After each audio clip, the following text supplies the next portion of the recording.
Eia no Hawai'i.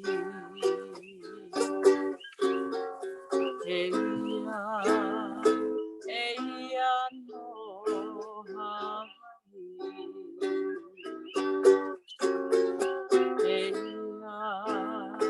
Eia no Hawai'i. Makawa'a o nā kupuna e kamakani he pāmai hai i nā hopu ma ke ao i ke ia i nā manu ia laki i ka ina o Eia no Hawai'i.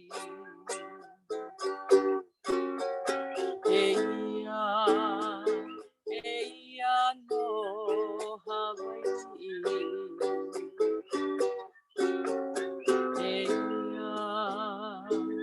Eia no Hawai'i.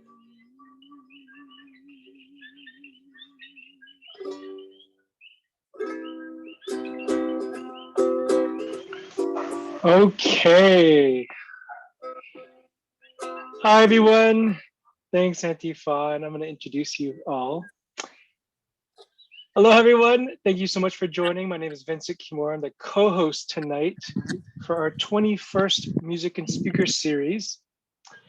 Unfortunately, Katie Zuber is not on island, so I'm filling in for her. So I'll try and do as good of a job as she would have done. But if you have any questions in regards to your membership or anything related to the Farmers Union, please feel free to reach out to her. You can find her at HFUU at hfuu.org.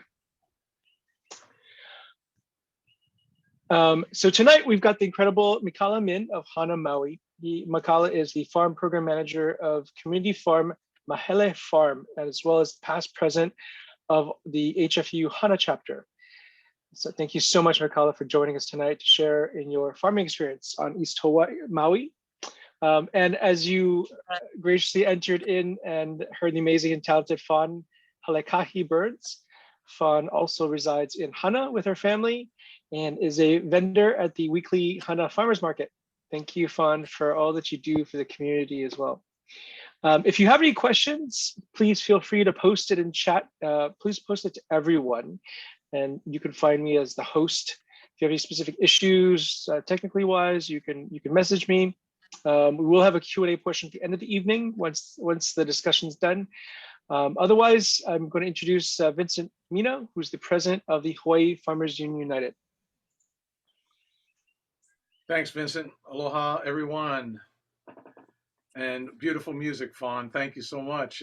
Looking forward to hearing some more from you here. I just wanted to, I'm very excited to just share that we have this lineup tonight, all Hana lineup. The farmers market that Vince referenced is a market that is close to our hearts in that it came out of, well, we'll have more of a discussion about that tonight, but when COVID hit, they switched gears and created a wonderful way to reach the community there in Hana, which Maui County supported. And we'll have some discussion around that with Mikala tonight.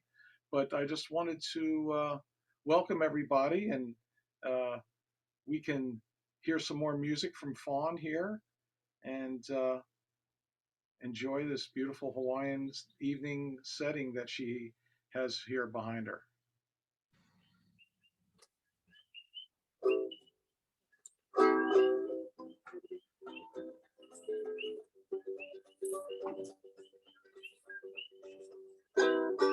My husband and I will do a Big Island song because we're visiting here on the Big Island, where he's from and where we both have our ohana out here. And we're in Hamakua, Lapuhoihoi. So we take you around the island of Hawaii.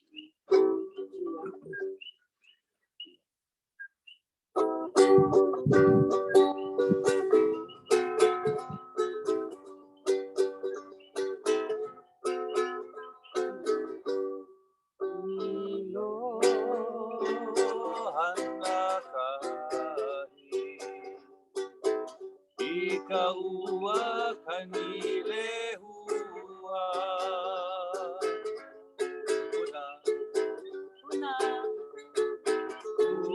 Una paia ala. Ika paia ala ika hala. Ka'u. Ka'u ika makani. Ika makani ku e hule po.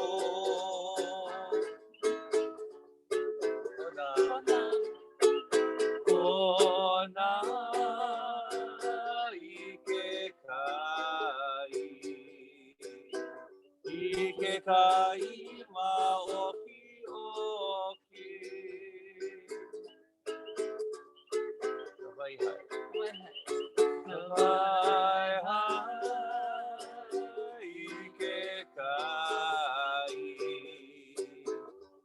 ike kai havana vana.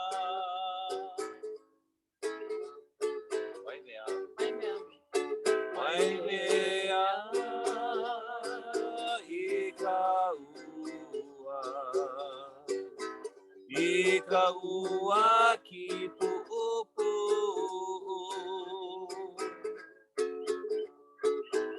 Kohala, kohala,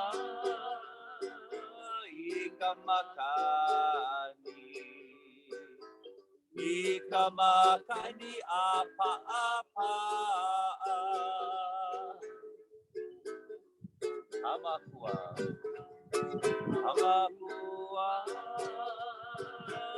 ika pali. Ika pali lele kowae. Haina, haina, mai kapuana. Ika ua kanire ua.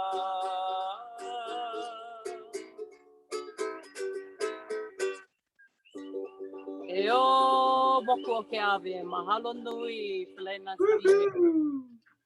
Mikala, Paulo, aloha, Yo. brother. Hey, aloha. Long time since I've seen you, man. Oh, When you got in the video, it's like, oh, I know that guy. Yeah. Right on. That's beautiful. Bringing in the Big Island, smiling with that melee. Sweet. You have a few more you're gonna play? Yes, now we take you back home to our hometown of Hana Maui. Sweet. Okay. Aheo o Hana.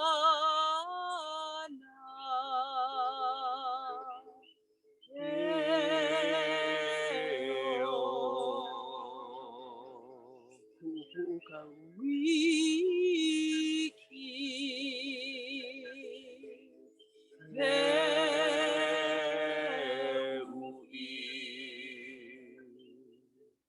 Leilo kelani. He pua ona ona. He ali.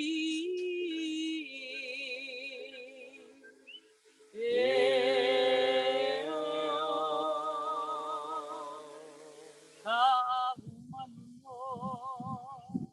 Kamehameha. Eino ano Kahumanu no Kamehameha.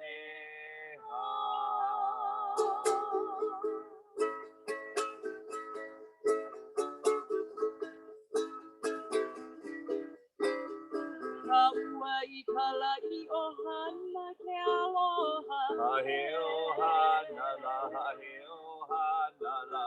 E mai e pili mai. Hahe ohana la, hahe ohana la. Kai ana e kilohia te uiki e. Kuka uiki la, kuka uiki la. Ulu pei kano e mili.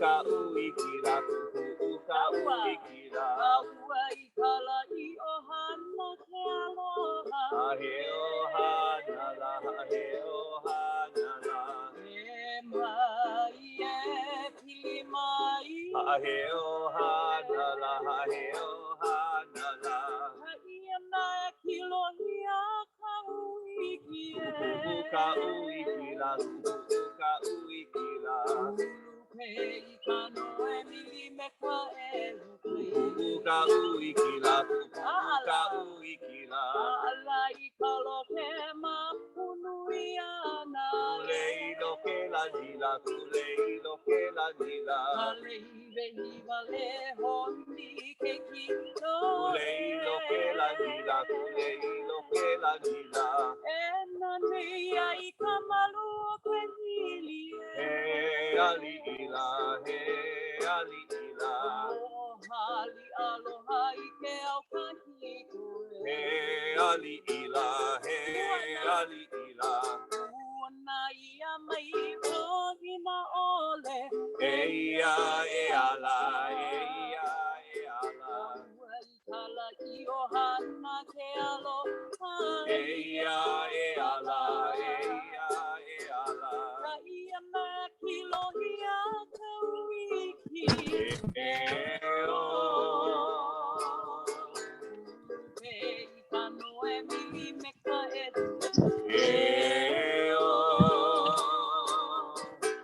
Uana ia mai pohina ole Hawai'i Kala'i Ohana Ke aloha Ia na kilohia ka uiki Pei kano e mili me ka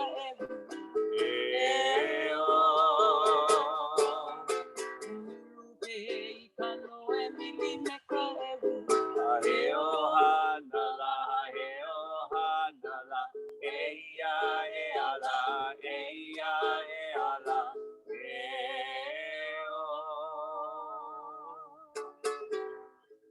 Woohoo! My ka'i. And how appropriate singing songs of Hana and it starts to rain, huh? Yes. How sweet. How sweet. All right on. Well, thank you so much. You want to do a Hana Ho before we start the talk here? Or? Sure, I'll do one more for the road. Okay, sounds great.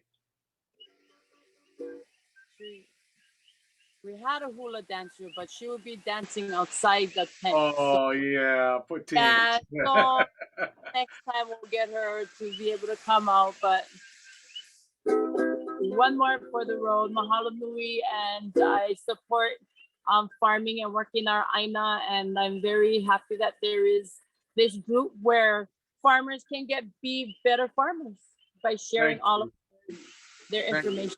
Mahalo nui. Thank you, dear. Appreciate you folks. Thank you very much.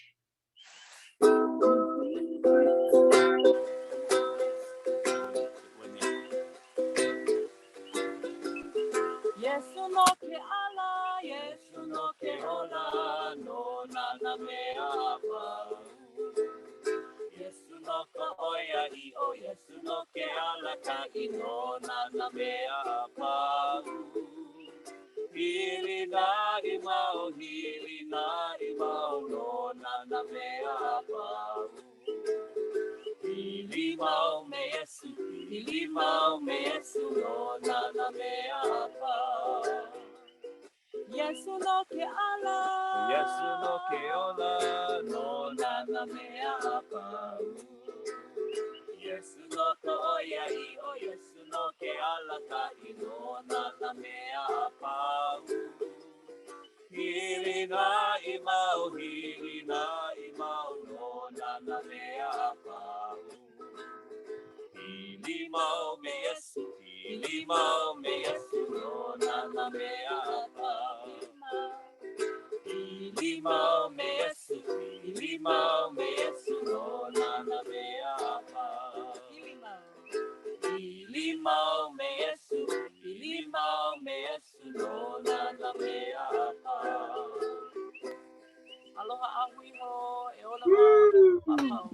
Mahalo, mahalo, mahalo nui. Thank you. Hey, Uncle Paulo, just so you know, I was trying to sing along the Kane part with you in Hana Chant, and Vincent when mute me, so I was right there with you. The other Vincent, not me. Mahalo, you guys. Love you guys. I'll be talking about you guys a lot after you guys leave the camera, all in a positive light, and all you guys did for us and as my mentors and everybody should know before Paulo and Fawn leave that Uncle Paulo was a big part in the genesis of Mahele Farm too. So Beautiful. And also a mentor of mine when it comes to Aloha Aina. So love you guys. Love you too, brother. Yeah. Be back home. Thank you. All right. Yes. Aloha. So, thank you everybody for being on tonight. We're very happy to continue the speaker series with such a great brother man who was the first president of the Hana chapter.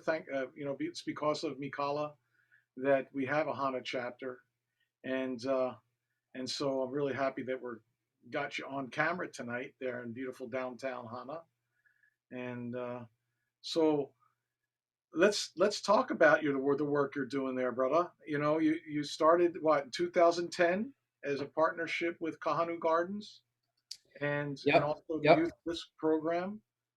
2010, and that's when Farmers Union started, was 2010. Yeah. So it's great that we're all getting going then. Yeah, and just to set the tone, Vincent said downtown Hana, but he meant it. I am on Canini Drive on the street that I grew up on, and Fawn and Paulo sang what we call it the Hana Chant, Haiheo Ohana, and talks about Hana Bay right here and Kawiki Hill. And I'm blessed to live 3 doors up from the house I grew up in, and I'm looking at Kawiki Hill right now, which is the famous fortress of Kapueokahi, Hana Bay. And as they sang, not only did it rain in Hamakua, but it started raining right here through my window.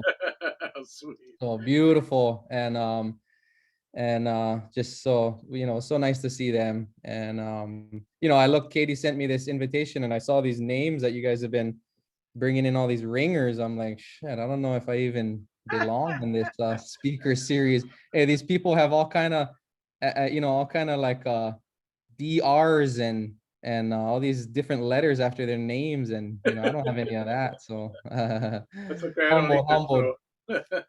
But yeah, so we Mahele Farm is a 501c3. We're a program of a 501c3 called Makahanaka Ike. Some of you might have heard of this this nonprofit out here in Hana. Just made 20 years, and that nonprofit was started by Rick Rutiz when I was in 8th grade, 9th grade at Hana School, and he was the shop teacher. And he saw these kids, they were running away to the shop because they all wanted to work with their hands and work with wood. And the other teachers and the principals would chase them over and find them in the wood shop, and found out, wow, they were doing amazing things with woodwork under the tutelage of Rick Rutiz.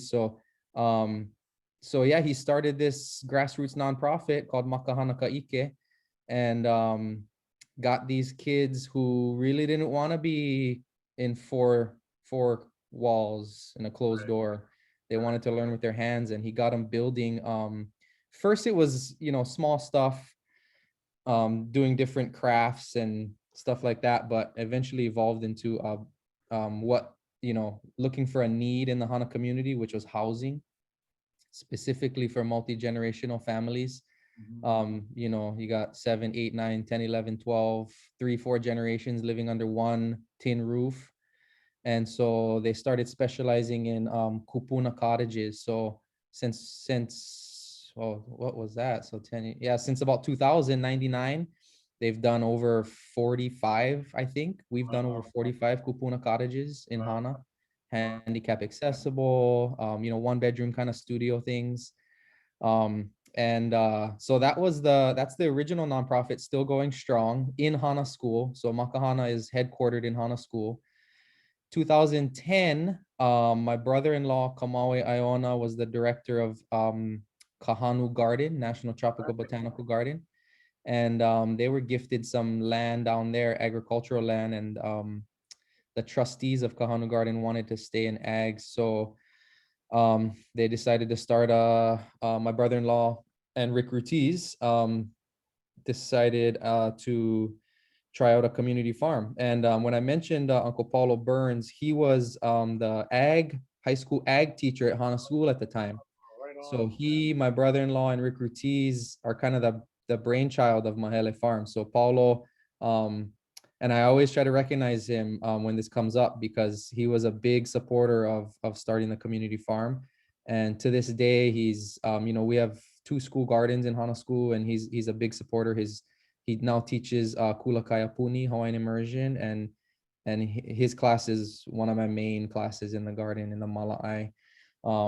And he and Auntie Fawn, Helekahi-Burns have been big inspiration for me. The way they live their life, the way they raise their kids, aloha aina through and through. So they've been a big inspiration for me as well. Them too, my brother-in-law Kamaui, Rick for sure, and one of our mutual friends, Vince, to me, one of the best farmers alive, Mr. Seth Raby. He's a huge mentor for me. My original mentor, Uncle John Lin of Kipahulu Ohana, with my dad out there in Kipahulu, restoring Lo'i Kalo. So all those mentors called on me to come manage his community farm. In 2010, I was in Oregon. I went to Oregon out of high school to study and get out of this small town, because believe it or not, growing up here is different than just visiting, or, oh my gosh, you're from Hana. But, try growing up here. It's a little bit different. You want to get out. So I got out, and then they said, oh, come manage this farm. I said, how long? They said 1 year.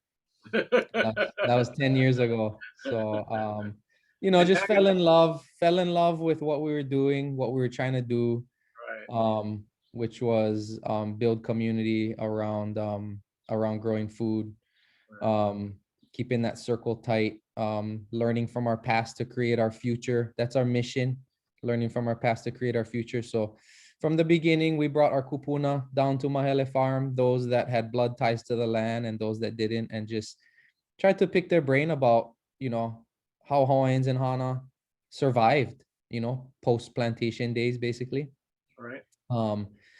And that area was a big sugarcane area. Ka'eleku Sugar was the company out there, full on town, railroad, stores, movie theaters. That was back in the 20s and 30s. Moved on to ranching, post-war.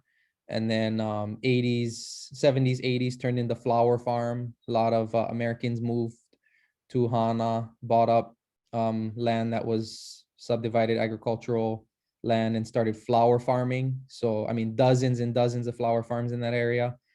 Palm farms, that type of thing, that fell out of style. And now it's diversified small family farms, which is kind of like the makeup of most of Hawaii. You might have a flower farm, cacao, a busy fruit stand, backyard farmer, pig farmer, a little bit cow ranching, horses.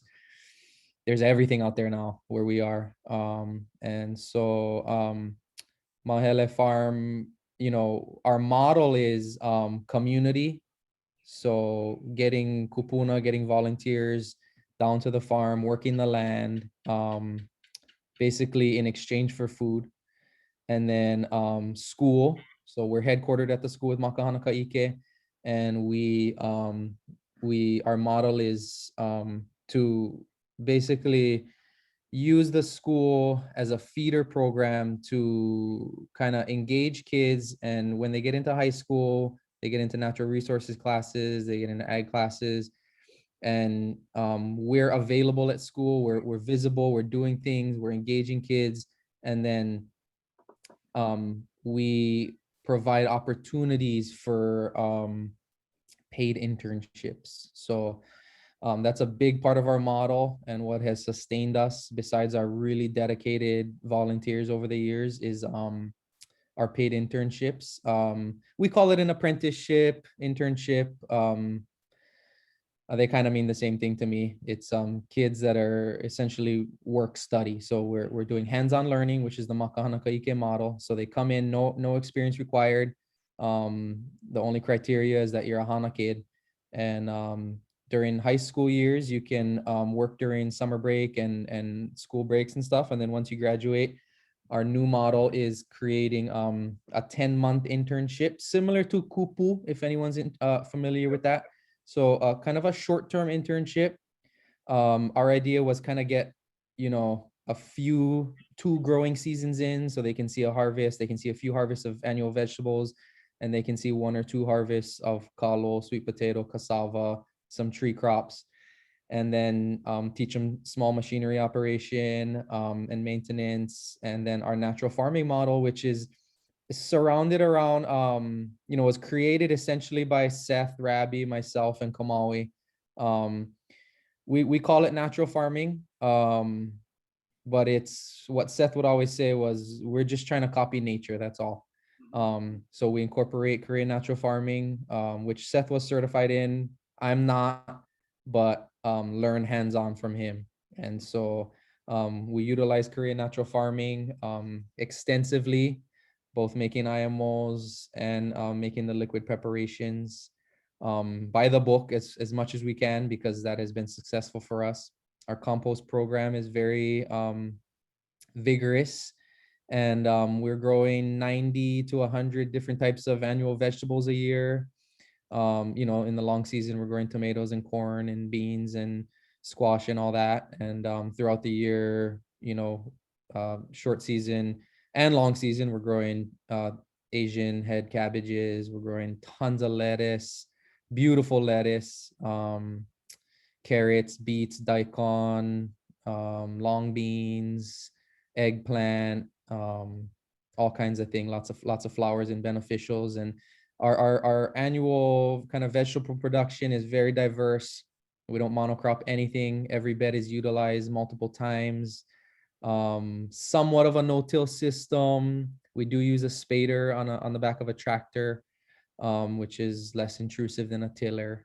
And we do a lot of work by hand. On Maui, we're one of the largest keepers of Kalo collections around. Have 60 varieties of Kalo. Beautiful.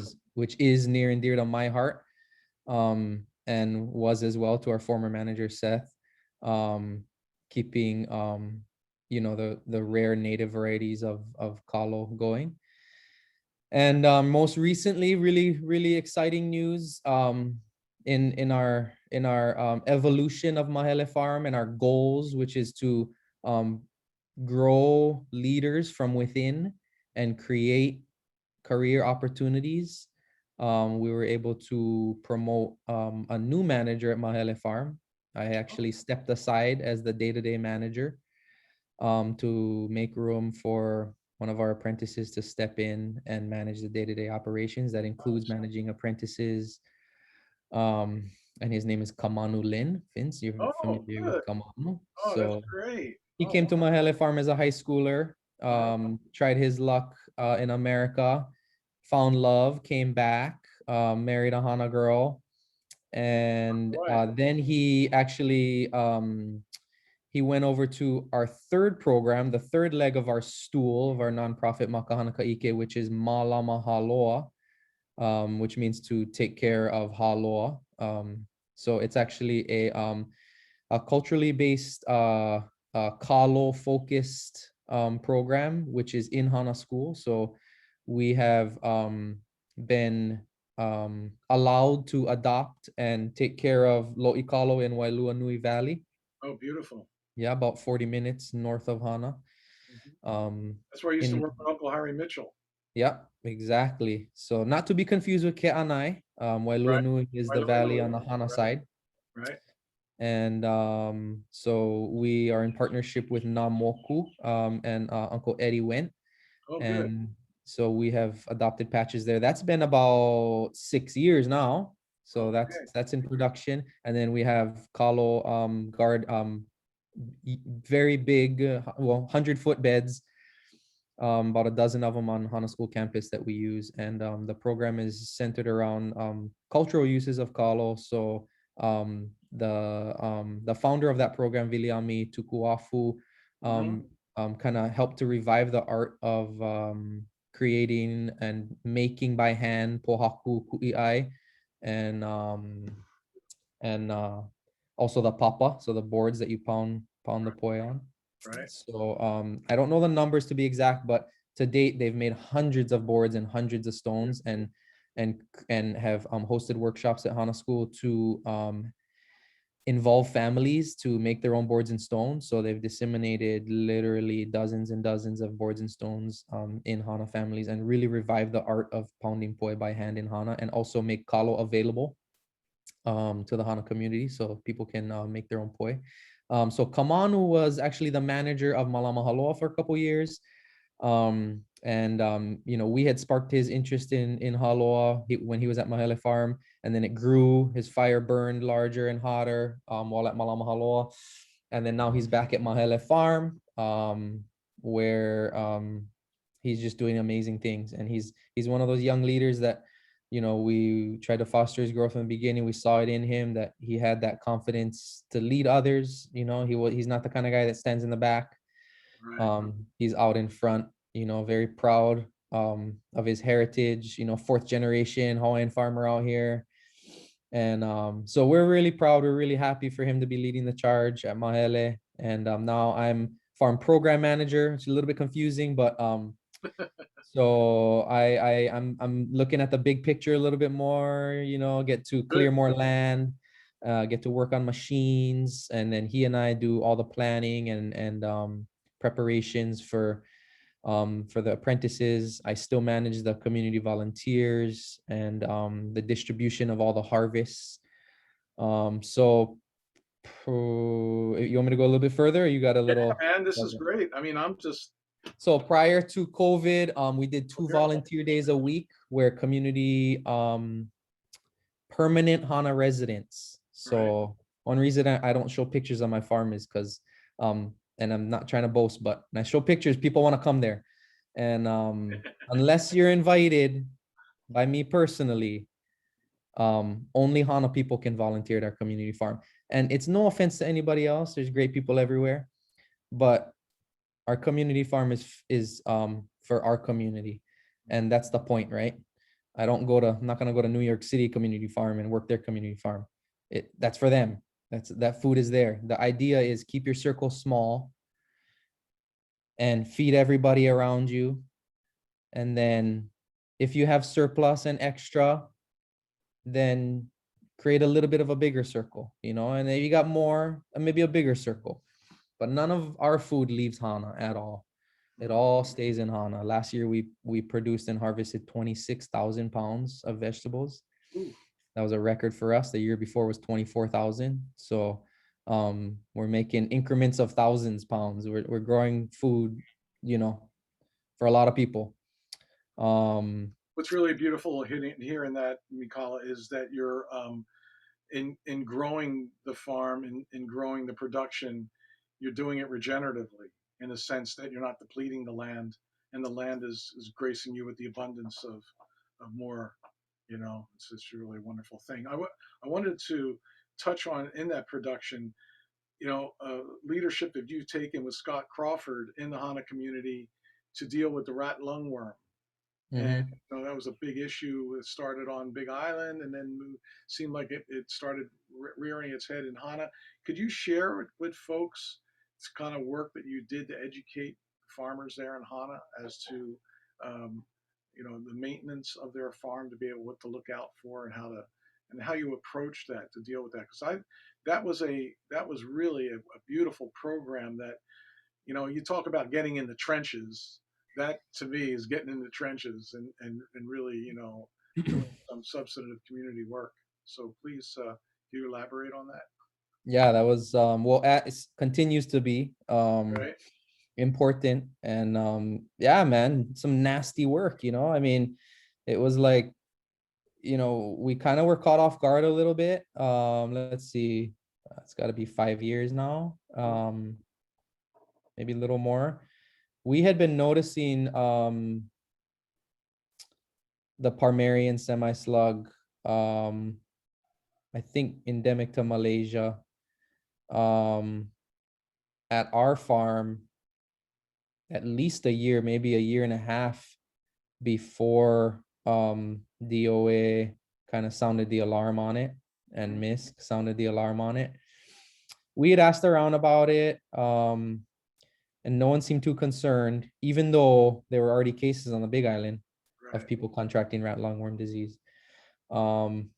So Seth and I were like, well, shit, you know, people are going to be at some point up in arms, kind of terrified, not sure what to do about this. We might as well get ahead of the game.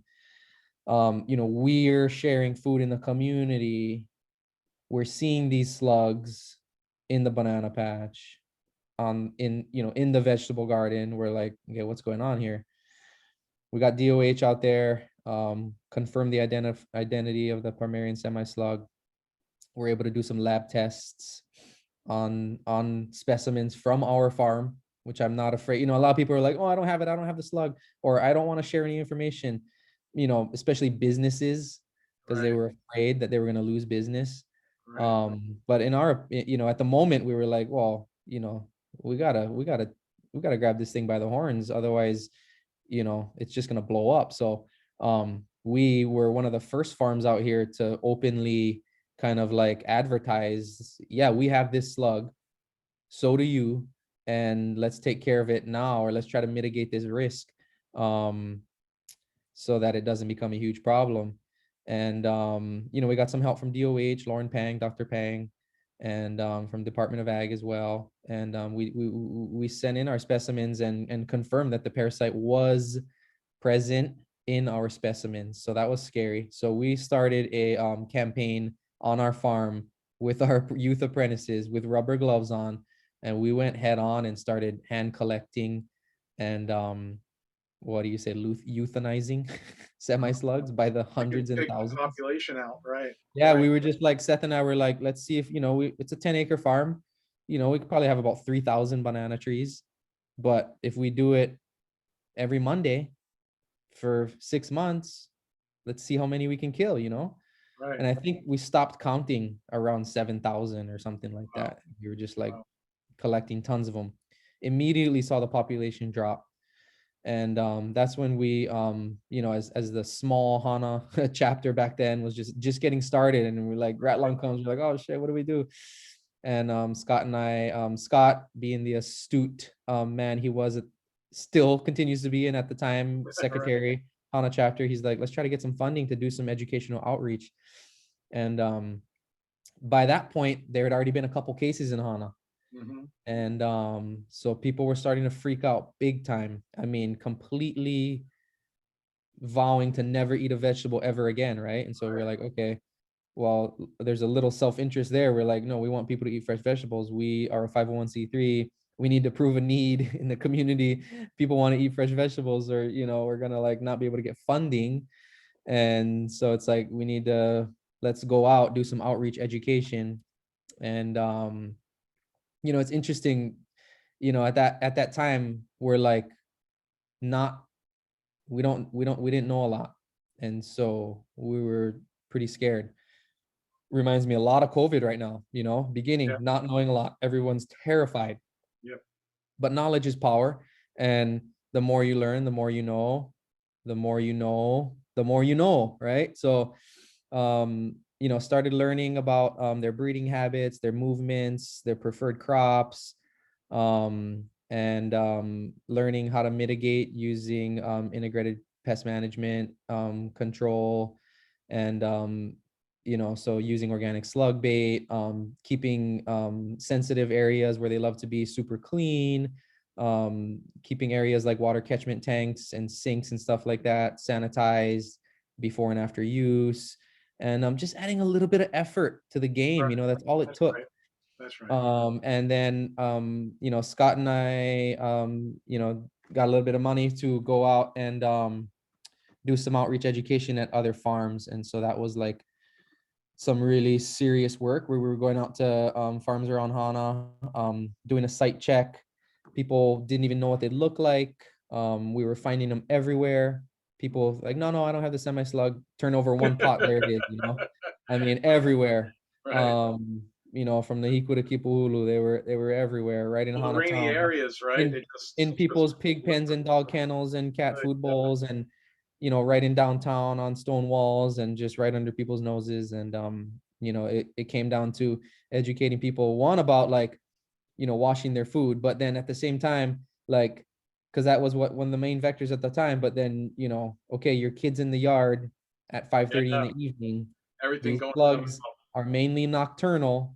Yeah. They're crawling around the grass, they're on your stone walls, they're on your car, they're on the side of your house. You got to really watch your kids. Don't let them put anything in their mouth. You got to clean up your dog and cat food bowls if they don't eat all your food. I mean, it was at the time really basic stuff. Really difficult stuff for people to kind of gather.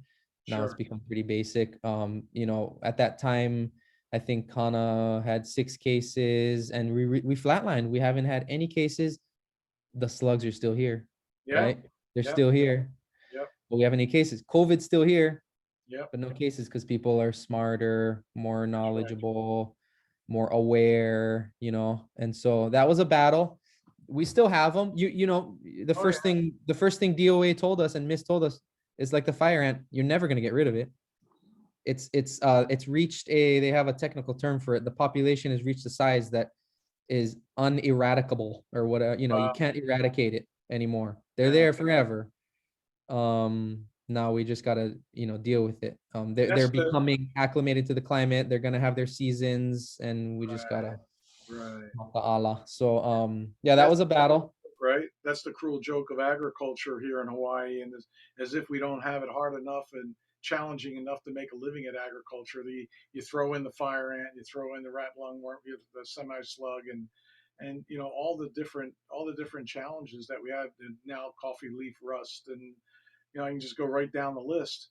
And it's in a rainy area like Hana. What were some of the things, like, I know you guys are using plastic to attract them. How can you speak a little bit about that? How you would, folks that may be on the call tonight that live in rainy areas that the semi slug could be in. Is there a few things that you could just tell them right out tonight, what to do to help collect, attract? Yeah, if you're in your garden every day, you should always have a slug jug ready to go. I have mine out there in the garden. It can sit out there for weeks. It gets nasty, but it's exposed to sun. So you're gonna put a tablespoon of salt in like an old nut jar or whatever. So I like plastic so it doesn't crack and break on a rock or whatever. And with a tight lid on it, labeled slug jug. Whatever, you're gonna pick them up with your hori or your gloves, or grab it off grab the leaf that it's on and throw it in the slug jug. Have a slug jug, have a couple of them, make them at the beginning every week or whatever. We were trapping them, in large numbers by using black plastic, folding it up, getting it a little wet with the hose, folding it up, leaving it overnight, opening up in the morning, collect 48 of them, throw them in the slug jug, let it sit in the sun, take the slug jug to the landfill. I don't like throwing things in the landfill, but people are like, how do you dispose of this? Oh, I dug a hole in the backyard and buried it 5 feet deep. Like, just take the jug to the dump. They're dead. Just throw it in the landfill. And so the black plastic, when you're laying it down, you're laying it down underneath the banana patch. Is that pretty much? Yeah, that's one of the main areas. So we've learned that, like, actually the semi-slug is pretty arboreal. So it doesn't like to be on the ground. And what we learned from DOA is that the main reason, like, I've literally seen and touched thousands of semi-slugs. Okay. Not one of them had their belly on the soil. Oh, interesting. They don't want to be on the soil. Okay. So what DOA was telling us, it's probably because there's beneficial nematodes on the soil. Right. And so if they're infected by this nematode, right, the rat lungworm, the parasite is a type of nematode. It's a small worm. I've seen it under a microscope. You can have 500 or 1,000 of them in the tip millimeter tip of the semi-slug's tail. Wow. They're so small that they can They can break through the cellular walls of their inner gelatinous being. They're so, pervasive. So chances are, like other kind of parasitic worms that can in ways control their host, these parasitic nematodes are probably in some ways controlling the semi-slug and keeping it off the soil, where beneficial nematodes could infest.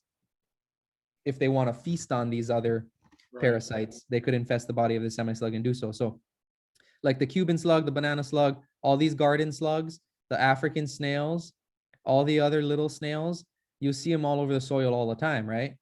I never see. Some people might, and in their experience, and that's great.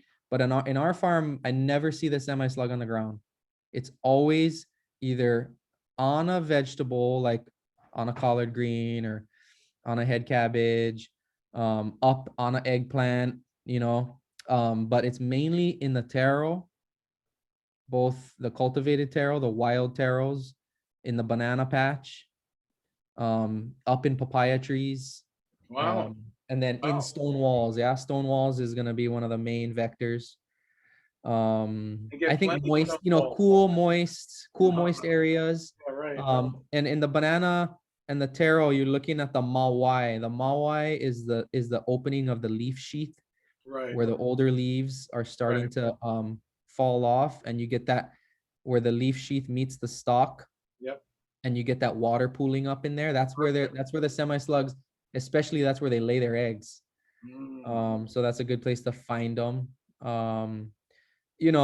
For us, we've resulted to like, if we're gonna plant a head of Chinese cabbage or lettuce, the bed gets planted and the organic sluggo gets laid out immediately. Okay. One, because we don't want them infecting our greens, but two, because they eat it. Yeah. Right. The slugs and snails love to munch on freshly planted lettuce heads. Yeah. So if I plant, 300 lettuce heads and I come the next morning and 30% are gone, that's no good. So the sluggo is going to help with that too. The organic sluggo is my preference, because it's safe. We have a lot of kids at the farm. I got animals at the farm, so cats and dogs can consume it without problem. It's like phosphates, iron phosphate, 99.9%. Right. So dehydrates the slug from the inside out, and they die. So yeah, Well, I mean, I don't want to freak everybody. Oh, well, Scott's sending a message here. With the semi-slug seasonal with wet weather too, must increase efforts during rainy season. Yeah. Like right now, I don't see any in the summer. I don't see any. Mainly the Cubans, which they say 10 to 15, maybe 20% of them could be carriers of rat lung. And the semi-slug is more like 80 to 90%. So well, your guys, your folks' efforts in Hana have been heroic, and really appreciate you taking that on, grabbing that tiger by the tail and educating folks and continuing to do that. That was big time. Scott and I were buddies in that. Yeah, man, you were rocking it, man. You folks really grabbed that tiger by we were getting nasty, man. Well, one of the things, just to kind of switch gears a little bit, with Mahele, what I was really impressed by is how you're able to engage the community in a way of valuing, or just bringing back the value of the farm and how it relates to the family. And Hana being such a close knit community and family, it just seems like such a natural fit. And the vibe, I just appreciate the vibe in going there, and these young men who are just so excited about working the land and how they're supported in that spirit. And this to me is why I was very excited in seeing the Hana chapter developed under HFUU. And back in 2015, when you were the president, one of the first things that you spoke about was getting a refrigerated truck, to be able to move produce from Hana into central Maui and bring back, food that you were needing in Hana. And today that van is there thanks to that seed that you planted and Scott Crawford, brought to fruition with the board. And, it's that kind of not just talking to hear yourself talk in Hana. You guys are all about action and putting the work behind to get to that action, to execute that action. And that to me is an example for all these other chapters we have in the state, being 13 chapters, right? And it's a shining example, I feel. And so always have a heartfelt feeling for Hana and how you folks have been leading, there through HFUUs and you're developing the chapter in Hana. So I just want to mahalo you for your leadership early on, man, because it was instrumental in getting that chapter going. And so, but what happened was, you evolved, you had other leaders come forward, and then you went get married. And you had a couple of children. You have Hilo Boy and you have Alea Mai, your daughter. And can you please just share something about your family right now that you'd like to share with others? Yep. So I kicked them out of the house because they would never allow me. Yeah, I think they went to my sister's house or something. But yeah. So and well, just last note on the farmers market thing was like it was like my last tenure as the president. And yeah, we had all these big ideas about, but all of it's based around the need, right, of the community. It's like, we don't really know what the other 12 chapters are. I didn't at the time. We were kind of like, and it's not that I didn't care, but I didn't have time to care what other people were doing. I just cared about what we needed to do, what we felt the community needed. And yeah, at the time it was like, how do we like, all these farmers are coming to these meetings telling us they got all this produce and they don't know how to get rid of it. So that's where the idea was like, okay, do we help them like get it out to town? One of our first funding things was like, do we try to get a truck? Because in Hana, we couldn't get it, we couldn't make a deal with the stores. It was like too small, we were small time. Right. And then, and Scott can attest to this. I think we were at a meeting at Hana Farms early on, even before they've gotten pretty big. And I was like, and I always say this, when people say good things about the farmers market, it was my idea. But when people don't, it wasn't my idea. But I was like, let's do a farmers market, and everyone was like, yeah, let's do that. And a few people thought we were crazy because we were like, who wants a farmers market, And so, we did some outreach and there was some need. So early on, I think you came to one of our first farmers markets that was really small up in the ranch parking lot. And that was pre-COVID. And it was like, wow, people want to buy local produce. Yeah, right on. You know what I mean? And it was like, okay, this could work. COVID threw a wrench. And at that point, once COVID came, I was already, I wasn't president anymore, and Scott and Carrie Hagedorn, my good friend, kind of, like you said, grabbed the tiger by the tail. And I was support staff, and we were using the farmers market, Mahele Farm was, to pivot during COVID because we weren't doing community volunteer days. We wanted to get, especially our kupuna, their vegetables. And so we were using the farmers market as our distribution center, and we still use it as our distribution center. Like Mahele Farm, we don't have a booth because we don't sell produce. We're a 501c3. So the idea is like our produce is already bought, these generous funders who fund our program, our produce is bought already. So we can't sell it, so we give it away, right, to the right people. Who these funders want to see us give it away to, essentially. And it's an interesting game, but we were able to use the Kamehameha schools. Kamehameha School is a big supporter of us for 20 years, long time. Very good. Yeah. OHA, the Indian Affairs, ANA, lot. We got about 40 really, really generous, smaller funders who like to remain private.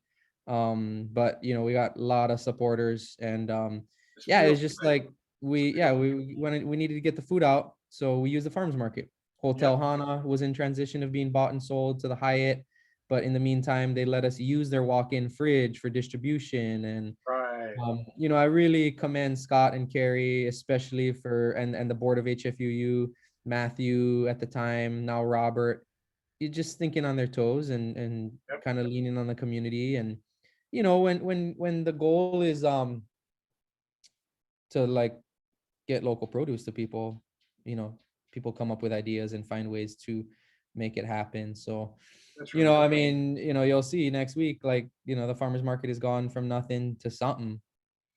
Yeah, I'm excited to be there. I know Mayor Victorino will be there, and Senator DeCoit will be there, and it'll be quite an opportunity to showcase the beautiful work that's being And done. yeah, and you know, it's like at some point, you know, like Carrie and Scott, I mean, they have a lot of weight on their shoulders and they do a lot. And, you know, but it's so great to see these farmers like Fawn and Paulo, you know, with killer booths, you know, like, you know, they're selling luau, they're Nice. selling mamaki tea, they're Right. selling all kind of, you know, delicious herbal, nutrient rich teas, they're selling jams, value added stuff. You know, Carrie and Scott helped all these guys get, Yep. you know, food licenses and stuff, so everything's legit. Right. And you know, there's just tons of cool local food. The county's been a huge supporter of it. And you know, getting the county, I mean, you guys have been leading the way as far as value added, because in the beginning the county was just like, you know, all they could see was, you know, get the whole food to the people, as opposed to being value added. And so, you know, educating the county as to the importance of the farm being able to get the value added out to the Mhm. folks Yeah. was critical. And it's great that the county has really been supportive in the spirit of bringing that forward.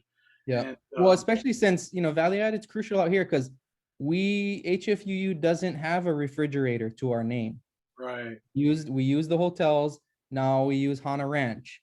right, And all these farmers, they're all in the boonies yep, doing fresh food. yep, So if they can store stuff with value added, then it then they have a lot more product, you know. absolutely, absolutely. I So remember when I worked with Uncle Harry in KNI, he used to tell me how the refrigerator was the ocean and the mountain was the pantry, you know. And so, in essence, the whole idea of that concept of refrigeration was more of a thing of dealing with food and salting it.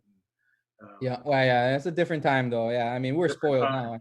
Most different houses have time. refrigerators. And you There's know, still a I lot of people noticed live off the grid out here though, for sure. I notice Uncle John Lynn's on the call tonight too, so it's great to just want to Oh, welcome nice. Might be Kawiki. him. Uh-huh. Uh-huh. Yeah, yeah. Well, you Might be know, it's a Kawiki. it's a thing where uh, it's such a special place. And you know, what I've been looking to promote is Kohala has a farmers market on Hawaii Island, and it just seems to me as though Kohala and Hana are kind of like sister areas in the spirit of the ecosystems that are there, you know. And I'm trying to get those folks communicating more and sharing information in a way that can, you know, really highlight the abundance that can come out of those areas. And then through our food hub initiative, you know, back when you were in Ka'u, remember in our strategic planning in 2015, when you were president of the Hana chapter, one of the strategic initiatives was to develop a food hub network throughout the islands. Yeah. And so it's nice to see. And Scott is going to be along with Soleil from YNI, our food hub in YNI, and Maureen in Kona, and on a panel in one of these speaker series. So we're excited to have that come forward. And, you know, like you said, you know, these regions just being able to fill a need. You know, the regions wanting to create value agriculturally in their region and then filling that need. And so that's where HFUU has been really listening closely to all the regions to see how best we can support. And, you know, Uncle Bobby in Mauna Kea, Hawaii, those folks have just used their county funds to put in a hale ku'i for, and the convention this year, November 11th through the 14th, is going to be on that farm at Mm-hmm. Hawaii Taro Farm. So that's going to be exciting. And Yep. we'll hope that you'll be part of that. And we can, you know, we're going to have several different tracks of educators. And I'd like to see you in there too, bro. Yeah, I heard it's gonna be out there, and I've been in touch with Uncle Bobby. I pick his brain every once in a while. Good. Yeah, yeah. He's doing great stuff out there. And you know, Yeah. I think he's got like 13 farmers on that Mm-hmm. 300 acres. And you know, Bobby's he is the Renaissance man, you know, to really bring people together and farm collectively and collaboratively, and doing some really wonderful things. The spot is just beautiful. It's really. I'll put a picture up that everybody can see where the convention is going to be this year, and so we're really excited about it. Ma'alaya is so it's in Ma'alaya. I mean, it's in Waikapu. Yes, yes, and it's the land that he is currently leasing from Mhm. from the folks at Tropical Plantation there, and that has been, you know, something that has been earmarked for agriculture. I think it's about 1,000 acres on total, yeah, and so he, you know, Bobby is. Honolulu's got the you know the K&F hog farm there. He's got 500 hogs, no Mhm. smell, no flies. I mean, you know, we're really starting to see how you know things can shift in this whole process of bringing that forward. And Mhm. so showcasing it all that at the convention is going to be a hoot, man. We're really excited about that. So And there will be a tour of the of Hanale's farm too. yeah, I asked Bobby. I say, hey, Bobby, you guys got a flatbed that, you know, is little just above the ground that we can put hay on and have a hay ride to go around the Uh-huh. 300 acres, you know? And he said, yeah, we got one of them, so we're gonna have that developed, and yeah, it's gonna be it's to think is to create, as you know. You know, we want to have this whole idea of showcasing regenerative agricultural practices, and it's going to be a hybrid. So we got theatrics coming in with their, you know, 18-foot wide, 8-foot high LED screen, and we're going to bring in presenters both virtually and physically to present over those 4 days. So we're Mhm. excited about it.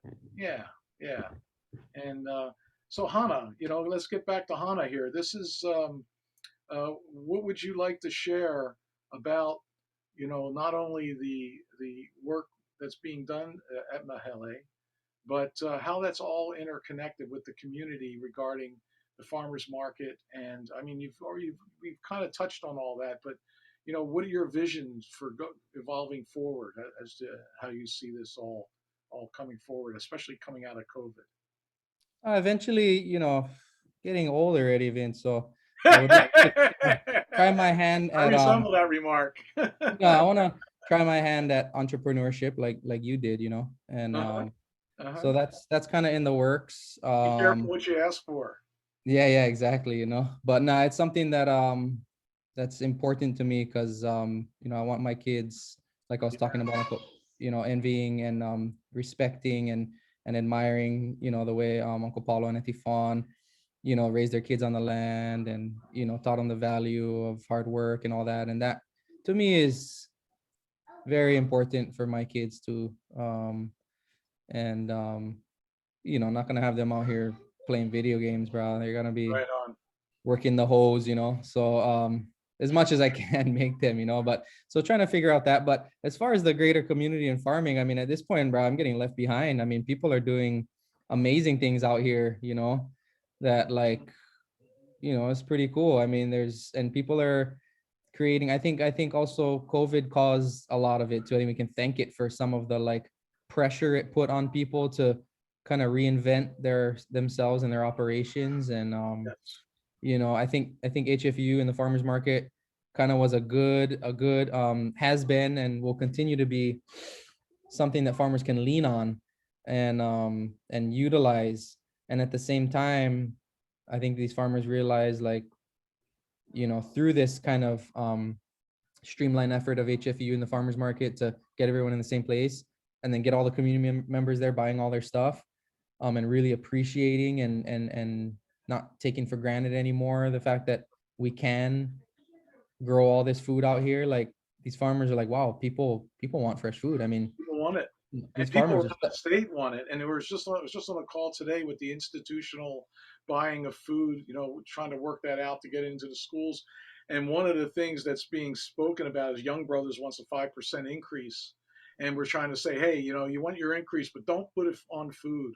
You know, we got to get it to the legislators that, you know, you don't charge for food. we got to ship all this food. There's so much of abundance coming out of these areas, that's food producing areas, that we could move around the islands. And people get lazy around, and the whole idea around they want the cheapest food possible. Yeah. You know, Yeah. during COVID, and everybody was kind of freaking out. People were afraid of living. People were afraid of dying, and they looking for locally grown food, and it was really booming in that respect. But now they're kind of getting back into this. I don't know. It just seems like it's getting back into somewhat of a like COVID didn't happen or something. Yeah. Well, people are frustrated, yeah, that they lost basically a year of their lives. But for us, speaking of getting back, we've decided to kind of get back to our roots, which is Good. the school and oh yeah, that's nice. So Oh, yeah. we're Sorry about working, that. with Neo and those folks at Hawaii School Garden Network to try and implement some food service projects at Hana School, and working Oh, with the good. cafeteria to attempt at least some of the legwork, because there's so much red tape with Department of Education and Food Procurement. Bless their hearts, I'm sure there's tons of issues and liability and other Right. reasons, but we're trying to push our way into that situation, because we do feel like the kids are they're the foundation, they're the start. If you can change their mind, I mean, what we've discovered over the years is, like, we love all our parents and everything, but it's harder to convince them, that you should drink a fresh smoothie at least once a week to help with digestion and Right. general intake of vitamins and minerals. Right. But you don't have to convince a kid that they can have a nice fresh smoothie from Mahele Farm, bananas, sour sop, Absolutely. all that stuff. And if you blend it right in front of them and make it for them, and then hang it over them and say, okay, we got to go in the garden and weed for half an hour before. Oh wow, they're weeding like there's no tomorrow. So Mahele, we're gonna, I would say, revert, and it's a positive term, revert back to getting to the kids, trying to turn that, not change their minds, but indoctrinate them. There's so many great parents in Hana whose kids do eat fresh food and value, they'll chop a carrot, eat luau stew. They love all that stuff. Right. But there's a lot of others who aren't, and who are, more Well, dependent on that. there's an innate intelligence our children have that if we draw it out of them, Yeah. they resonate with that. And sugar has been the bane of our Mhm. children, white sugar, because of how it gives them instant energy, and Yeah. and and it's really a ripoff to them that they've been given this in a way that they now become addicted to. And Yeah. it's just not, people are getting sick so much earlier. That's what I love about what's going on in agriculture here in the islands, is that people are paying attention. People are paying attention to the value. And there's a man that's going to be speaking at our convention, who's working on, and has been working on, and has gotten substantial amount of grant money to work on a nutrient density meter, to where we can test foods nutrient density. So farmers like us that are doing regenerative practices, putting the attention back into the aina in balancing the minerals and growing the microbiology that translates into the food, will then be able to get paid for that higher nutrient density, as opposed to food that looks like it's the same food but doesn't have the nutrient density. So that's where the rubber, I feel, is going to meet the road, as far as quantifying that ability to know what's in your food, and then this way people can make a choice as to what they want to get, and the farmers can be supported along the way. So yeah, this picture is where the convention site's going to be. We're going to have the grass mowed and then mulched. There's a tub grinder on the land, and Bobby's got a guy that's doing making a lot of chips there, and so it's really nice to see that there's different modalities of rebuilding the soils there that are at play. And so this is a panoramic view as you pull into the property, the whole length. As you get down to the left side of the picture here, you can see the truck down here at the end. Well, the whole length is these 2 lanes of coconut trees, and so people will pull in and where that truck is, they'll pull into the fields here, and then they'll be camping on site, and we'll have all the tents there to support the convention, and food being available there at the site, and the papakui people will be able to be pounding pa'iai, and it'll just be a wonderful 4 day celebration. And I think people are really hungry, just to finally get together again. And yeah, this is going to be a wonderful opportunity. November 11th through the 14th too. So I'm really happy to see all the agriculture that's happening in that area. Yeah. People are hungry for personal or interpersonal interactions. Yeah, that's right. Yeah, that's right. And Mikala, what would in getting chapters developed, and people, like, for instance, there's people on the call right now who I'm sure, hopefully are HFUU members, and in being HFUU members, what would you say to them in encouraging them to be involved in the organization, being that firsthand about the organization and ways for people to plug in? What would you say from your point of view? As far as like just getting reasons to involved, join possibly. Yeah, I mean, well, the farmers market's made it a mandate, right, to be involved if you want to be farmers market, or to make it cheaper for you to be involved. But originally, Vince, you came to our meetings, with like 7-8 people. It was the food, right? And that's like one of your mottos. One of your mottos is all about the food, yeah. Right. Not only on that day, right, where we're sharing the food and eating together and sharing each other's kind of hard work, right? Right.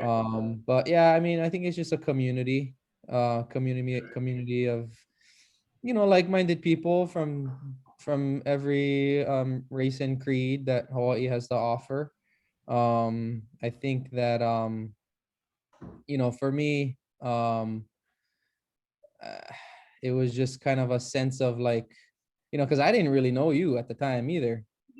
And I felt like, at the time Mahele was still kind of a burgeoning operation, and we were trying to figure out, what our place was going to be in the community, not only the community at large, but the farming community. Right. And we knew we wanted to lead the way. I mean, that was my thing.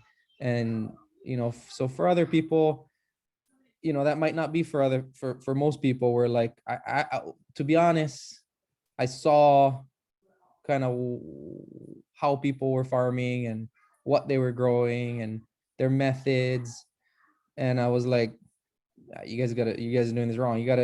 Let's get together and we can share information. Yep. Because knowledge is power. Yeah. And I wasn't afraid. For me, it wasn't competition, because again, I wasn't competing with anyone monetarily. I was just trying to help people out, and I didn't want to see people, it's like, for instance, like Uncle Paulo or Kawiki or someone, Kama'aina people from here. I don't need to tell them how to grow a tea leaf, right? Or how to grow food. They know how. But there were a lot of people out here who didn't know up from down. Mm-hmm. And it was frustrating for me. And so that was one of the reasons I started organizing people, was like, okay, come. And not just to learn from me, but to learn from other people who knew what they were doing, And, because the problem is some people come out here, Vince, this, and they don't bother asking, right? Yes. Because they think their stuff don't stink. So they're like, no, you don't need to tell us anything. We're permaculture certified. I got all these letters. Right. I know what I'm doing. You don't need to tell me how to do this. I've arrived, huh? And then they fail, right? And then they fail.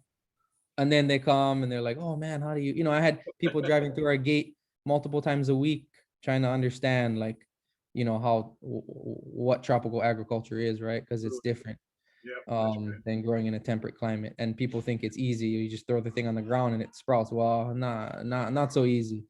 And so that was actually what precipitated my involvement. Was I was actually like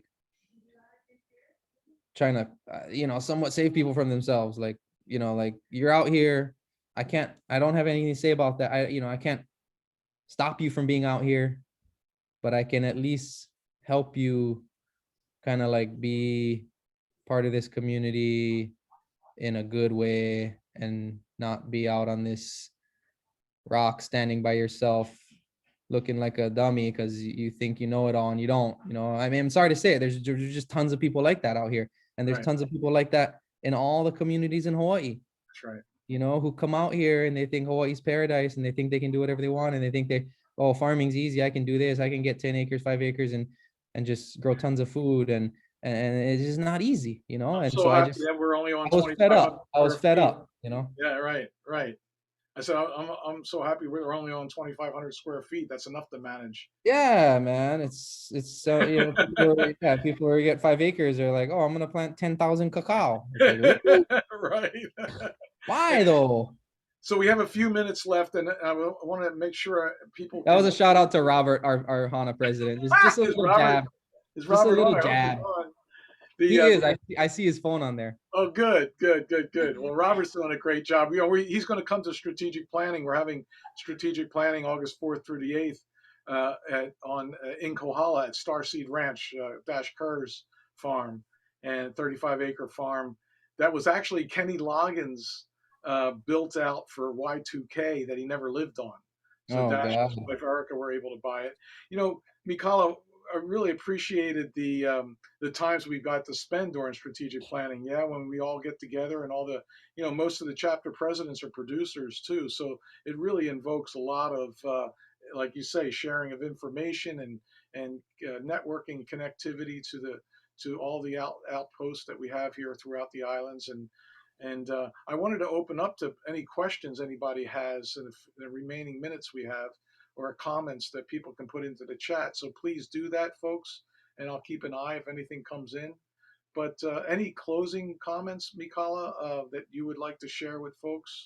I just saw Scott's comment that Hana Chapter has its annual meeting. I've been quite distant from the board meetings. I kind of wanted to let these new leaders say, because when I'm in meetings, it's hard for me to right. like you.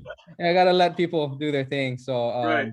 But Scott's saying leadership opportunities, and I go back to the Hana cafeteria, like our first meeting, and Vince was there, and it wasn't like I was like jumping on a table, man. I wasn't stumping to be president. Everyone looked around and they were like, "What do we do? What do we do?" And I was like, "Okay." Well, I used to travel, and folks, this is the commitment level because I have so much of Hana.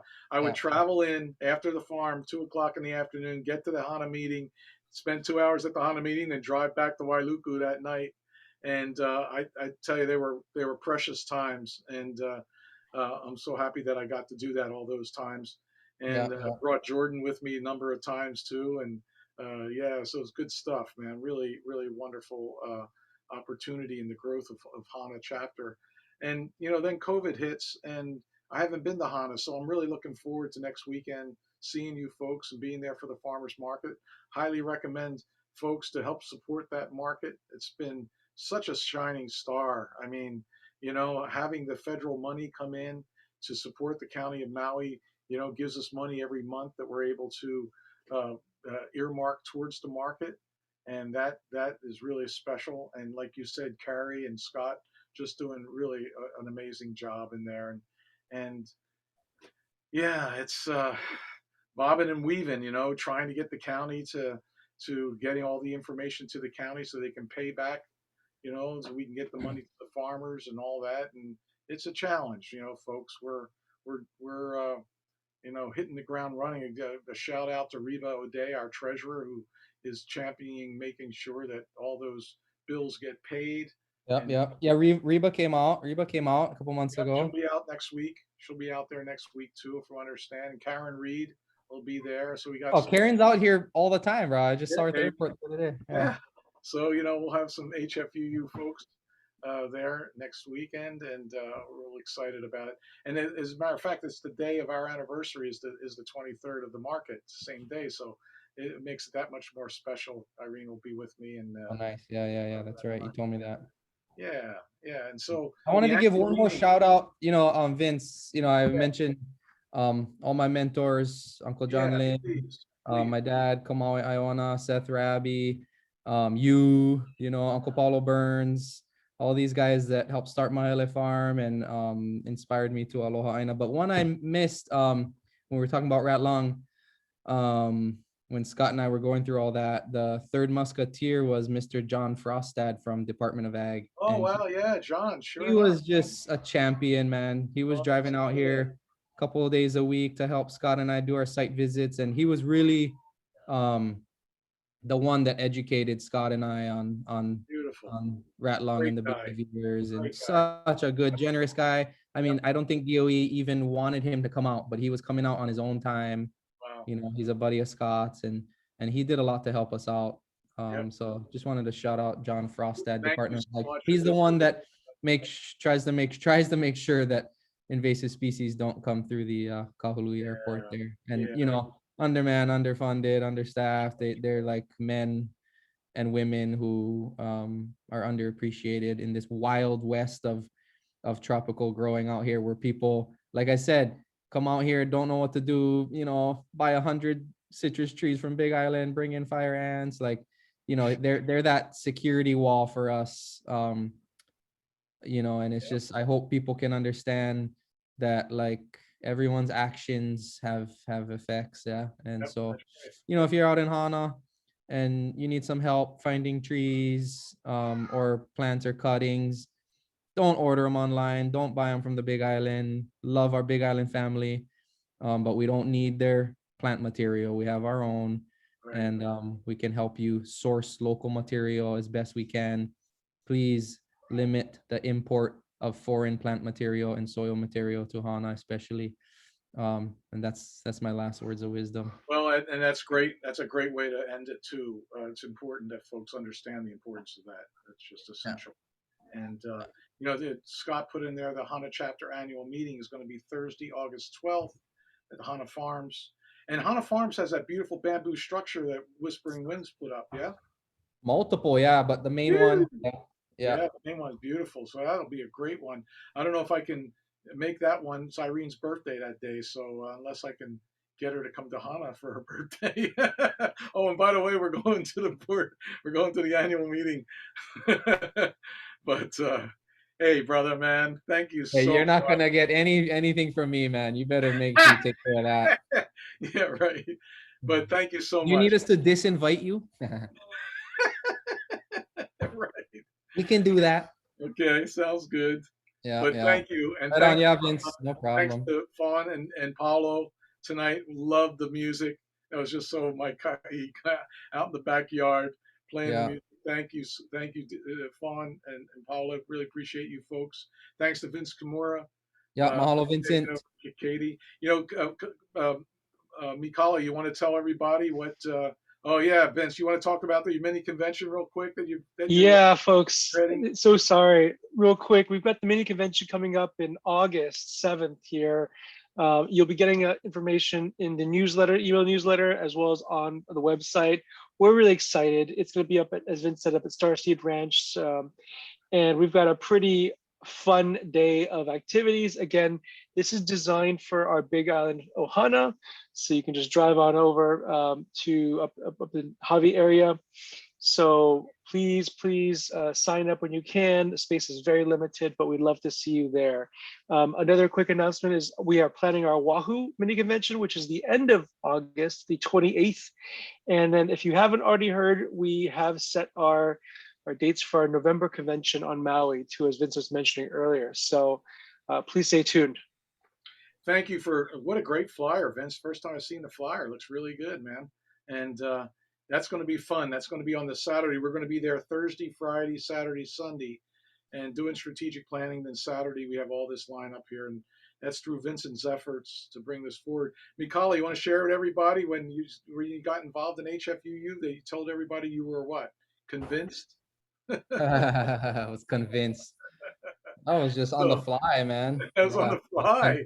Well, we use that. Vince Kimura and I, you know, being two Vincents in leadership, you know, that's what we do. You know, we convince people. So I coined that term, okay, Vincent. You coined that you term. did. Yeah. You coined it. Because you know, when Vince is trying to ask you to do something, you already don't have a choice. The decision was made already.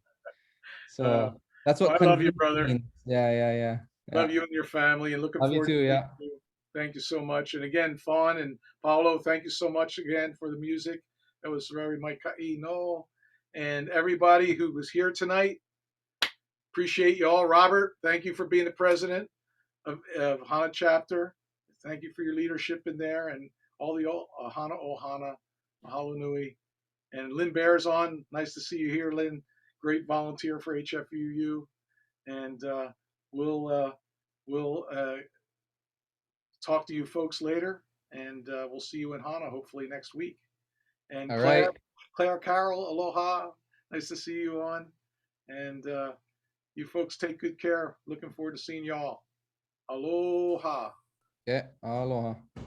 Aloha. Everybody have a good evening. Aloha.